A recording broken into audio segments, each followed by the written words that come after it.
মুসলমান ইমানদার আল্লাহর গোলাম, ভালো করে দিলের কান লাগাইয়া শুনে নেন, আপনাদের জন্য শিক্ষণীয় বিষয়। যদি আমল করেন কামিয়াব হয়ে যাবেন। আপনার সন্তান হবে কুতুবুল আলম খাজা মঈনুদ্দিন চিশতি আজমিরির মতো। আপনার সন্তান হবে আব্দুল কাদের জিলানী রহমাতুল্লাহ আলাইহির মতো।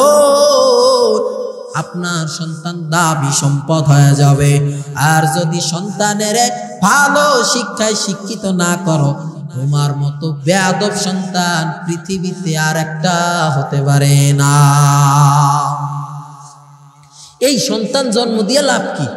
যেই সন্তানের জন্য আম্মা জান গালি শুনবেন, যেই সন্তানের জন্য বাবায় গালি শুনবে, এমন সন্তান দুনিয়াতে আসার চেয়ে না আসা হাজার গুণ ভালো।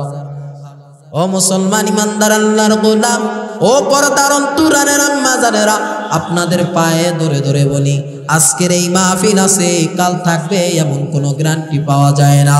ও আম্মা জানেরা, আপনারা দিলটারে নরম করে দিবেন। আপনাদের পায়ে ধরে বলি, হেদায়েতের মালিক হলেন আবার আল্লাহ। ওই রব জানা দে, বলে বান্দারে আমি রব তোরে কি পরিমাণ ভালোবাসি। বান্দা তুই কেমনে বুঝবি আমি রব তোরে কি পরিমাণ ভালোবাসি? আমি রব ঘুমাই না, আমি রব তন্দ্রায়ও যাই না, আমি রবের কোনো ঘুম নাই। বান্দা তোর রাতের বেলা কি প্রয়োজন হয়? আমি রব যদি ঘুমাইতাম, তোর মতো হাজারো সন্তান মায়ের পিঠের নিচে বইরা মইরা যাইত। সন্তান ঘুমায় যাওয়ার পরে যারা সন্তানদেরকে আদর করে, কত আম্মা জানেরা সন্তানদেরকে আদর করে, রাত্রের বেলা ঘুমায়া যায়। একটা মানুষ ঘুমায়া যাওয়ার পরে এই মানুষটার আর কোনো কিছুর হুঁশ থাকে না, জ্ঞান থাকে না। এই মানুষটা ঘুমায়া যাওয়ার পরে আমার রব স্বয়ং তোরে আমার রব হেফাজত করে। কেমনে জাননি? যখনই সন্তান ওয়া করে কান্না করে, আমার রব সঙ্গে সঙ্গে আমার মার সাথে কালেকশন করে দেয়, মার সাথে ডাইরেক্ট একটা কালেকশন করে। সত্যায়ন টিভি, শুদ্ধতা ছড়াই প্রাণে প্রাণে। খুতবার শেষ অংশে একটি আয়াতে কারিমা তেলাওয়াত করেছি। আল্লাহ বলেন, ইয়া আইয়ুহাল্লাযীনা আমানুস্তাঈনু বিস-সাবরি ওয়াস-সালাহ ইন্নাল্লাহা মা'আস সাবিরিন। আল্লাহ রাব্বুল আলামিন বলেন, বান্দা দুইটা জিনিসের মাধ্যমে আমি রবের কাছে চাও। এক নাম্বার হলো ধৈর্য, দুই নাম্বার হলো নামাজ। এই এক নাম্বার ধৈর্য, ধৈর্য একটা দামি সম্পদ। মুসলমানদের মধ্যে আজ ধৈর্য নাই। মুসলমান ধৈর্য ধরতে জানে না। মুসলমান এই ধৈর্য নাই বিদায় আজ মুসলমান এরকম পথভ্রষ্ট হইতেছে, গুনাহের কাজে মুসলমান লিপ্ত হয়ে যাইতেছে, শুধু একমাত্র ধৈর্য নাই। দুই নাম্বার হলো নামাজ। মুসলমানের সন্তানের আজ নামাজ পড়ে না, রোজা রাখে না, ধৈর্য ধারণ করে না। আল্লাহ দুইটা পথ দেখায় দিলেন, একটা হলো ধৈর্য, দুই নাম্বার হলো নামাজ। যা কিছু লাগবে আমি রবের কাছে বলো, এই দুইটা জিনিসের মাধ্যমে যদি বলতে পারো, আমি রব অবশ্যই অবশ্যই তোমাকে দান করি। এই হলো আয়াতের সংক্ষিপ্ত তরজমা। আল্লাহ পাক চায় তো এর উপরে কিছু আলোচনা করবো। মা তৌফিক ইল্লা বিল্লাহ। দুনিয়ার মানুষের আজ কি হয়ে গেল? মানুষ ধৈর্য ধারণ করতে জানে না, নামাজও পড়ে না। ধৈর্য কেমন দামি সম্পদ! যেই ব্যক্তি ছোট হোক কিংবা বড় হোক, একটা জিনিস পান নাই, আল্লাহর কাছে তাওয়াক্কুল করেন, ধৈর্য ধারণ করেন, আল্লাহর কাছে বলেন, অবশ্যই আল্লাহ সেটা গ্রহণ করেন। কারণ আল্লাহর কোরআন তো আর মিথ্যা না। আল্লাহ শুরুতেই বলেন, পৃথিবীর প্রত্যেকটা কবি লেখার আগে, বই লেখেন, প্রত্যেকটা কবি আগে বা পরে এই কিতাবের শেষ অংশে লিখে দেয় বা প্রথম অংশে লিখে দেয় যে এই কিতাবের মধ্যে যদি কোনো ভুল পান আমারে ধরায় দিন। বক্সে একটু সাউন্ড দেন। যদি ভুল পান অবশ্যই আমারে ধরায় দিন। এটা হলো দুনিয়াবী মানুষের কথা। কিন্তু আল্লাহ পাক কোরআনের শুরুতেই বলেন যালিকাল কিতাবু লা রাইবা ফীহ, নিঃসন্দেহে পড়ো, এই কোরআনের মধ্যে বিন্দু পরিমাণ কোনো ভুল নেই। তো আল্লাহ পাক তো ওই কোরআনের মধ্যেই বলেন ইয়া আইয়ুহাল্লাযীনা আমানুস্তাঈনু বিস-সাবরি ওয়াস-সালাহ ইন্নাল্লাহা মা'আস সাবিরিন। ওই কোরআনের মধ্যেই তো বলছেন, এটা তো আর আমি বানায় বলিনি। মুসলমান ইমানদার আল্লাহর গোলাম, আল্লাহ পাক এই আয়াতের মধ্যে আল্লাহ পাক স্পষ্টভাবে জানায়া দেন, আল্লাহ পাক বলেন ইয়া আইয়ুহাল্লাযীনা আমানুস্তাঈনু বিস-সাবরি ওয়াস-সালাহ ইন্নাল্লাহা মা'আস সাবিরিন।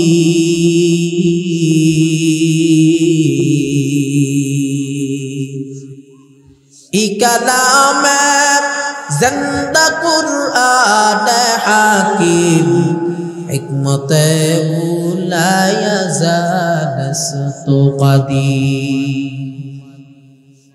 আল্লাহ পাক জানায় দেয় রে গোলাম, তোর যা লাগবে আমি রবের কাছে দুইটা জিনিসের মাধ্যমে বল।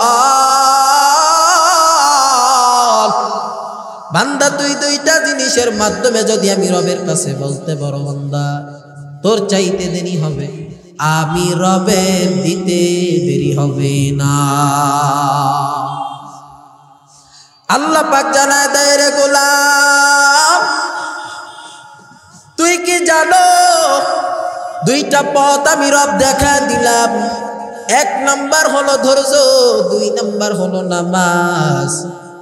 আল্লাহ পাক ধৈর্যের ব্যাপারে বলেন, কি বলতেছেন?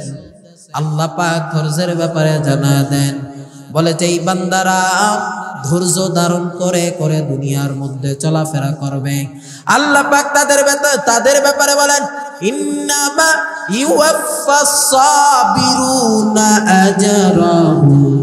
আজরাহুম বিগাইরি হিসাব।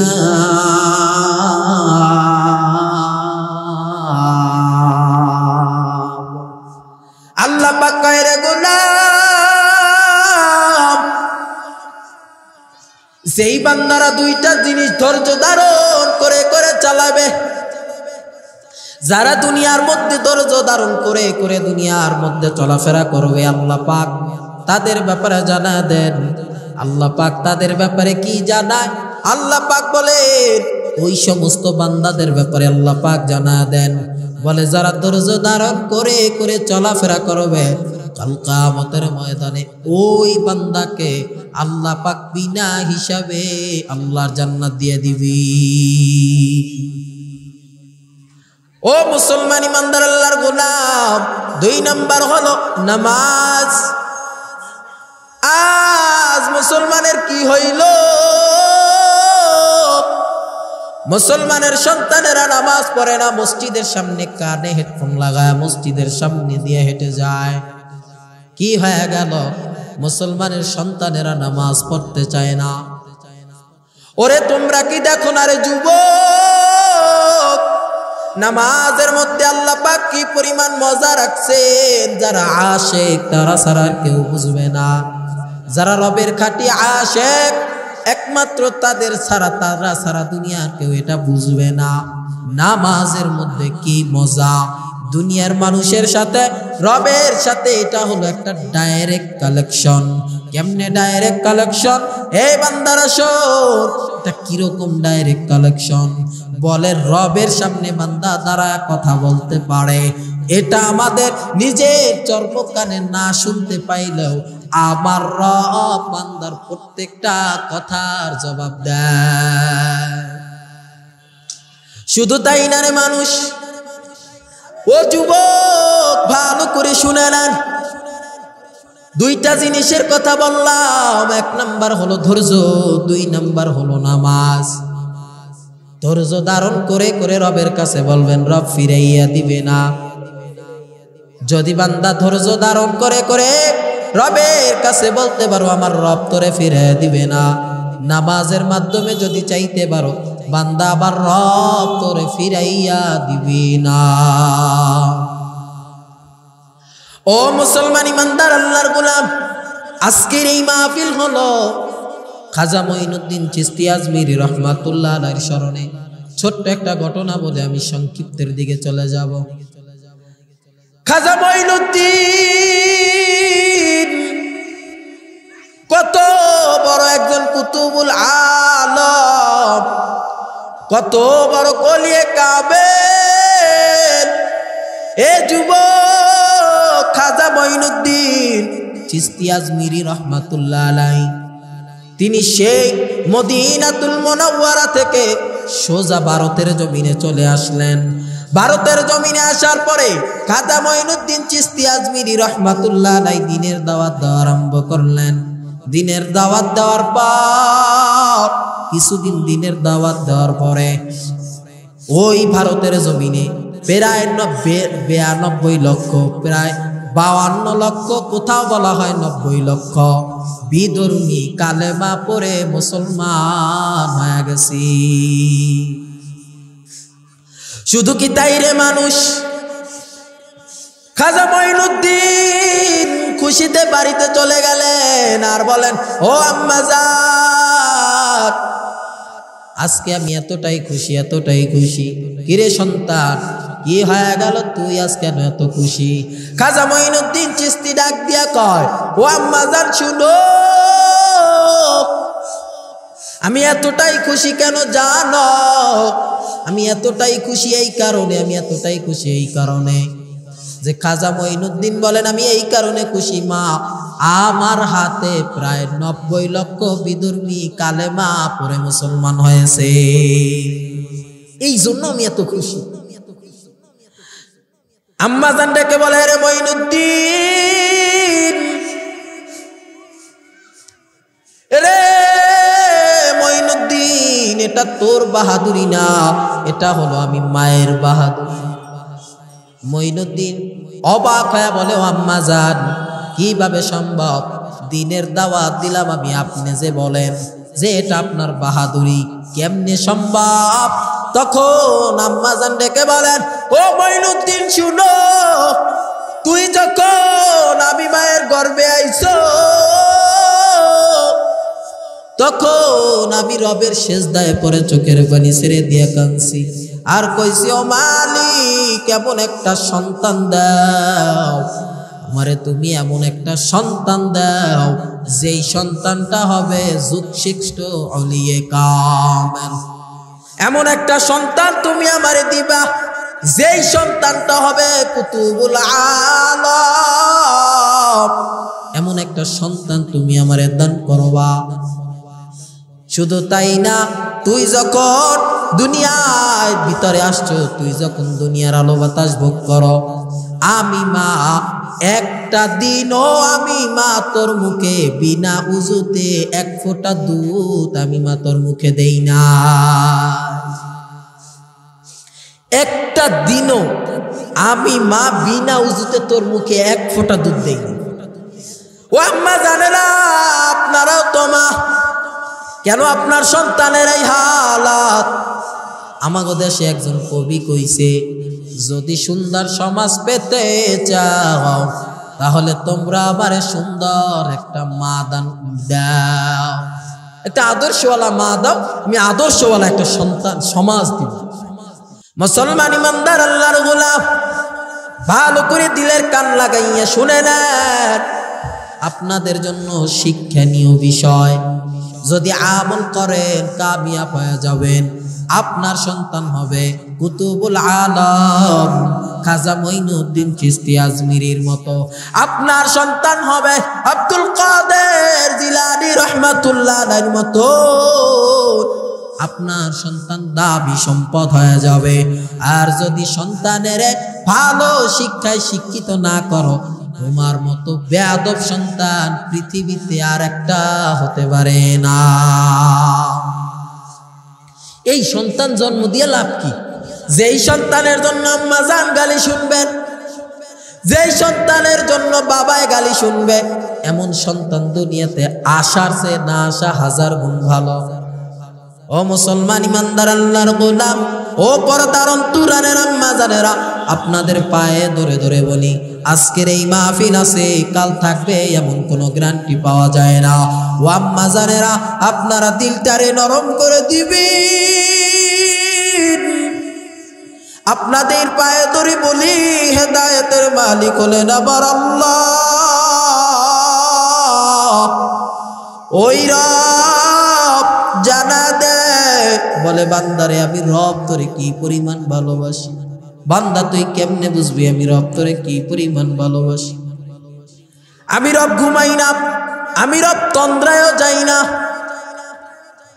আমি রবের কোনো ঘুম নাই। বান্দা তোর রাতের বেলা কি প্রয়োজন হয়?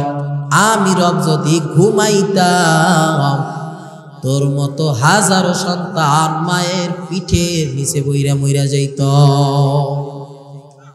সন্তান ঘুমায় যাওয়ার পরে যারা সন্তানদেরকে আদর করে, কত আম্মা জানেরা সন্তানদেরকে আদর করে, রাত্রের বেলা ঘুমায়া যায়। একটা মানুষ ঘুমায়া যাওয়ার পরে এই মানুষটার আর কোনো কিছুর হুঁশ থাকে না, জ্ঞান থাকে না। এই মানুষটা ঘুমায়া যাওয়ার পরে আমার রব স্বয়ং তোরে আমার রব হেফাজত করে। কেমনে জাননি? যখনই সন্তান ওয়া করে কান্না করে, আমার রব সঙ্গে সঙ্গে আমার মার সাথে কালেকশন করে দেয়, মার সাথে ডাইরেক্ট একটা কালেকশন করে। ও আম্মা জানের একটা আদর্শ সন্তান বানা। ও আম্মা জানেরা, আপনার সন্তান হবে আদর্শ সন্তান। বাজান সংক্ষিপ্ত একটু আলোচনা করে চলে যাও। আল্লাহ পাক কোরআনের মধ্যে বলেন, আর রহমান আল্লামাল কুরআন খালাকাল ইনসান। আল্লাহ পাক কয় আর রহমান আল্লামাল কুরআন। আল্লাহ পাক কয় আগে আমি কোরআন পাঠাইলাম, খালাকাল ইনসান, তারপর আমি রব ইনসান পাঠাইলাম। কিন্তু আমরা যেটা দেখতে পাই সেটা হলো আগে আমার রব পাঠাইছে মানবকে, তারপর আমার রব পাঠাইছে কোরআনকে। কিন্তু কথাটা কেমন যেন উল্টা হয়ে গেল। সমস্ত মুফাসসিরিনে কেরামরা বলেন, ও শুনো, কথাটা উল্টা না। আমার রব কোন দিকে কথাটা ইঙ্গিত করেছেন, রব আমার কোথায় কথাটা ইঙ্গিত করলেন? ও যুবক আমার ভাইয়েরা, ও পর্দার অন্তরালের আম্মা জানেরা, ভালো করে দিলের কান লাগাইয়া বাবা শুনে নেন, আমলের নিয়তে শুনবেন। দিলের কান লাগাইয়া শুনবেন, আমলের নিয়তে শোনার চেষ্টা করবেন। ও আম্মা জানেরা, ও যুবক, আল্লাহ পাক দুই রকমের মানুষ বানাইছেন। মানুষ হয় দুই রকম, একটা হলো জন্মগত মানুষ আর একটা হলো গুণগত মানুষ।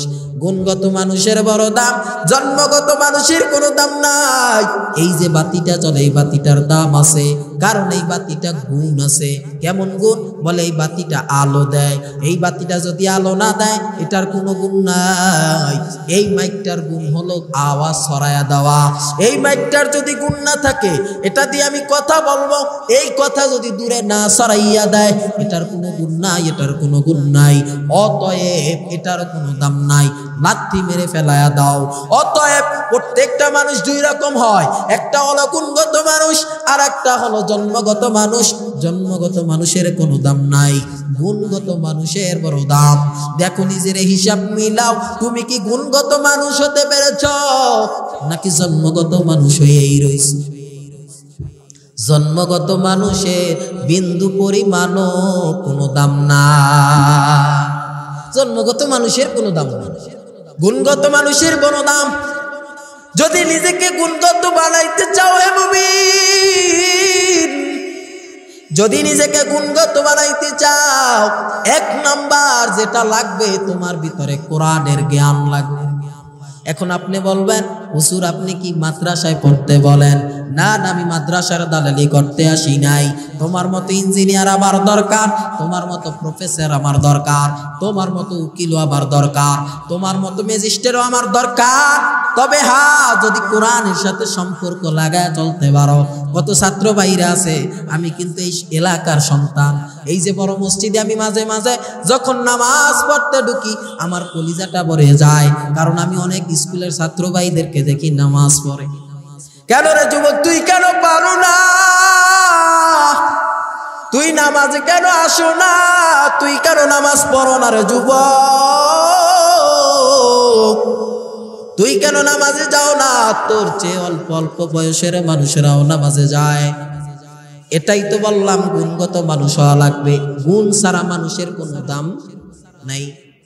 নিজেকে যদি প্রতিষ্ঠিত করতে চাও, নিজেকে যদি দামি বানাইতে চাও, কোরআনের সাথে মিশে যাও। কোরআনের সাথে যদি নিজেকে মিশাইতে পারো, তোমার চেয়ে কপালওয়ালা পৃথিবীতে আর একজন হতে পারে না।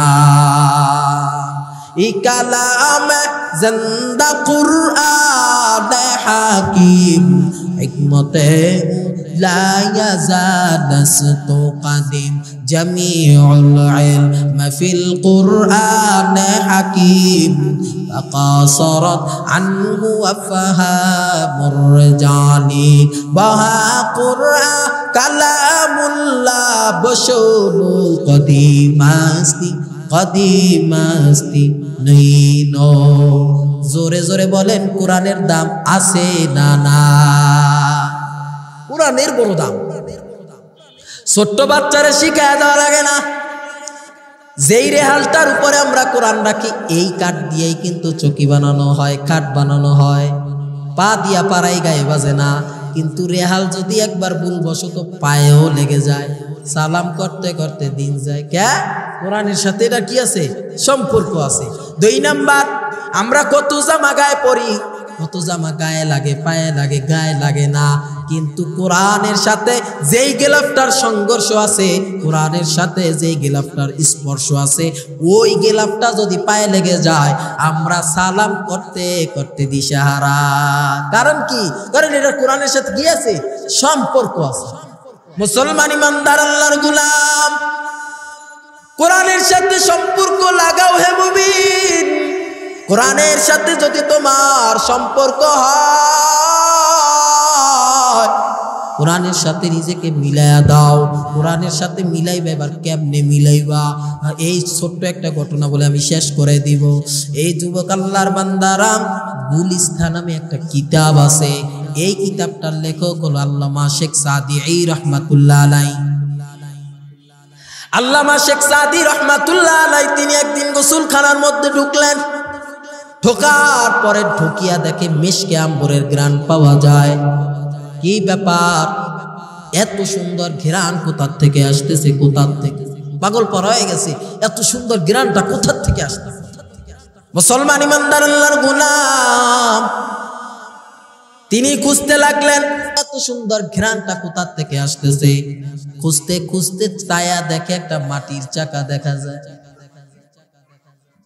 মাটির চাকাটারে হাতে নিলেন, জিজ্ঞাসা করলেন, হে মাটি, তোর গা থেকে এই মিষ্টি ঘ্রাণ, সুঘ্রাণটা কেন? বলে এই সুঘ্রাণটা এই কারণে আসতেছে, আমি একটা ফুলের সাথে আমার সম্পর্ক ছিল, ওই ফুলটার সাথে সম্পর্ক থাকার কারণে আমার রব এই ফুলের মতো দামি আমারে বানাইছে। আপনিও আল্লাহর ওলিদের সাথে সম্পর্ক রাখবেন, ওলামা ইকরামদের সাথে সম্পর্ক রাখবেন, আপনার দাম বাড়ায় দিবেন কে? আল্লাহ। কে? আপনার দামও আল্লাহ বাড়ায় দিবেন, এটা অটোমেটিক্যালি। আপনার এ নিয়ে টেনশন করার কোনো প্রয়োজন নেই, কোনো প্রয়োজন করা লাগবে না। অটোমেটিক্যালি আল্লাহ পাক আপনার বড় বানায় দিবেন। ওলামা ইকরামদের সাথে সম্পর্ক লাগাও। ওলামা ইকরামদের সাথে যাদের সম্পর্ক আছে তাদের চেয়ে দামি আর কেউ নেই রে বাবা।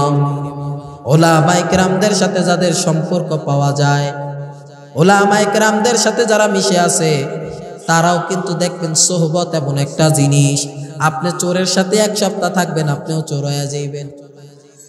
ডাকাতের সাথে 1 সপ্তাহ থাকবেন, আপনিও ডাকাত হয়ে যাবেন। জিনাকারীর সাথে আপনি থাকবেন, 1 সপ্তাহ থাকলে আপনিও জিনাকার হয়ে যাবেন। আর আল্লাহর ওলিদের সাথে এক সপ্তাহ থাকবেন, আপনিও আল্লাহর ওলি হয়ে যাবে। সোহবত, সোহবত এমন একটা জিনিস। এই যে মক্কা নগরী এত দামি জায়গা, আমরা একটা ছোট্ট উদাহরণ দেই। এই যে যেমন ধরেন মসজিদ, মসজিদের আশেপাশে যদি ঘর বাড়ি থাকে, এরা কি একটু, আমরা কি মনে করি যে এরা একটু ভালো, কারণ মসজিদের আশেপাশে আইয়ামুল জাহিলিয়াত, ওই বর্বরতার যুগের মানুষেরা এতটাই খারাপ, এতটাই খারাপ। শরীরের মধ্যে যেই পোশাক গায়ে দিত, এই পোশাক খুলিয়া এক কথায় উলাঙ্গ হইয়া মক্কা ঘর তাওয়াফ করত, কাবা ঘর তাওয়াফ করত। কেন? যে এক শরীরে যে কাপড়, এটা না পাক, এটা পইরা গুনাহ করছে, এটা পইরা অন্যায় করছে, এইটারে গায়ে দিয়ে আবার তাওয়াফ করবে, এটা এক কাছে ভালো লাগে না, এই জন্য উলাঙ্গ হইয়া তাওয়াফ করে। তা এক কথা হলো এইটা কেন, যে কাবাগরের মানুষেরা তো ভালো হওয়ার কথা, এরা এমন হইল কেন? এটার উদাহরণ দিয়া বুঝাইলেন যে এরা হলো মুরব্বি হারা, এদের কি নাই? মুরব্বি নেই। মুরব্বি থাকলে এরা এরকম হতে পারত না। আকাশে হাজারো পাখি, ওর একটা পাখিরও কি নাই, দাম নাই, একটা পাখিরও দাম আছে, কিন্তু যেই পাখিটা মালিকের খাঁচায় থাকে, এই পাখিটার বড় দাম। এলাকায় হাজারো কুত্তা ঘোরে, একটা কুকুরেরও কোনো দাম নাই, তবে যেই কুকুরটার গলায় মালিকের শিকল থাকে, এই কুকুরটার দাম আছে না নাই? লক্ষ টাকা দিয়ে ওই যে গুলশানে ধানমন্ডির ওদিকে মানুষ কুকুর পালার জন্য চাকর রাখে, লোক রাখে, কুকুরের পিছে 7 জন ঘোরে, একজন সকালবেলা নিয়ে বাইরে, একজন রাত বিকালে নিয়ে বাইরে, একজনে 3 বেলা খাওয়ান দেয়, একজনে গোসল করায়। তো এই কুকুরের দাম আছে না নাই? কেন? এটা মালিকের কিতে, বন্দিতে আছে। তো এই কথা দিয়ে বুঝাইলাম, যার মুরব্বি নাই তার কোনো কি নাই, দাম নাই, আর যার মুরব্বি আছে তার দাম আছে। সোহবতে সালে তোরা সালে কুনাত, সোহবতে তালে তোরা তালে কুনাত এক জামানা, সোহবতে বা আউলিয়া বেহতর সদ সালে তো আকবেরিয়া। সোহবত এমন একটা জিনিস রে মানুষ, আল্লাহর সাথে ডাইরেক্ট সম্পর্ক লাগাও, আল্লাহর সাথে বান্দা ডাইরেক্ট সম্পর্ক লাগাও, যেই সম্পর্ক আল্লাহর ডাইরেক্ট জান্নাতে নিয়ে যাবে। আল্লাহর সাথে যদি সম্পর্ক না হয়, কাল কিয়ামতের ময়দানে আমার রব বলবে, এই নাফরমান, তোর সাথে আমার বিন্দু পরিমাণ কোনো সম্পর্ক নাই, তুই আমি রবরে ডাকো নাই। আমি রব তোরে ফজরে তালাশ করছি, পাই নাই, জোহরে তালাশ করছি, পাই নাই, আসরে তালাশ করছি, পাই নাই, মাগরিবে তালাশ করলাম, পাই নাই। আমি রব তোরে জোহরে তালাশ করছি রে গোলাম, আমি তোরে এসা পাই নাই, আসরা পাই নাই, মাগরিবও পাই নাই, আমি রব হাল ছাইরা দেই নাই।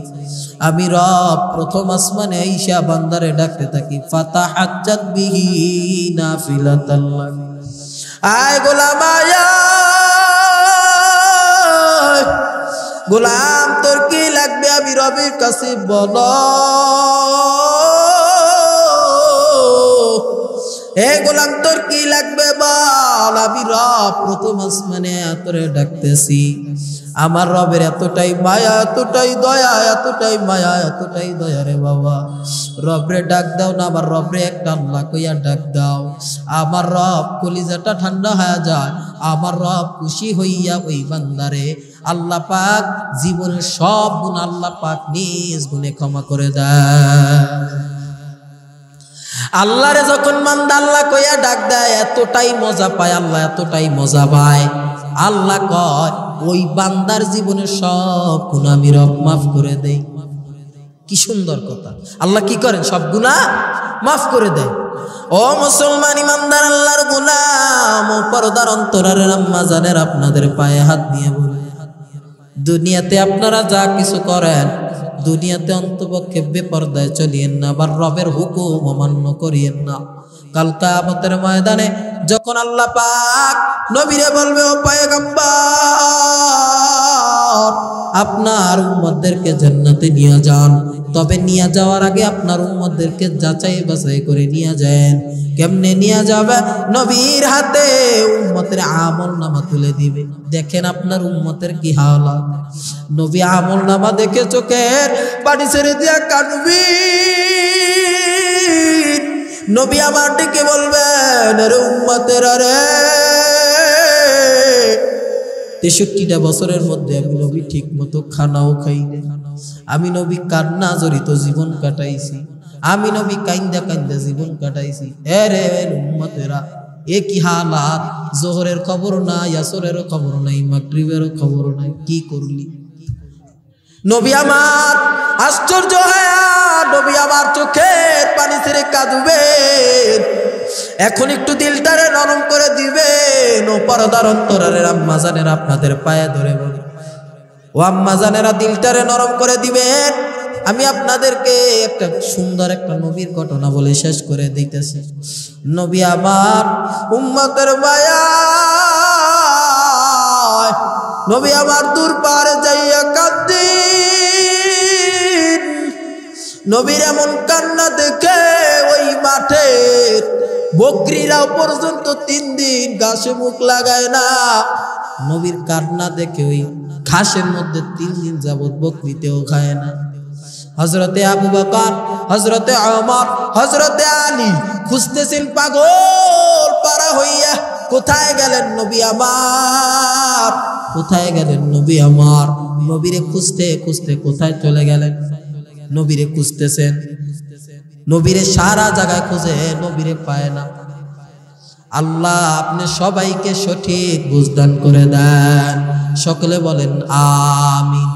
আজান দিতেছে। যতটুকু আলোচনা করলাম আল্লাহ পাক সর্বোপরি আমাকে আমল করার তৌফিক দান করেন, তারপর আপনাদেরকে আমল করার তৌফিক দান করেন। সকলে বলেন আমিন।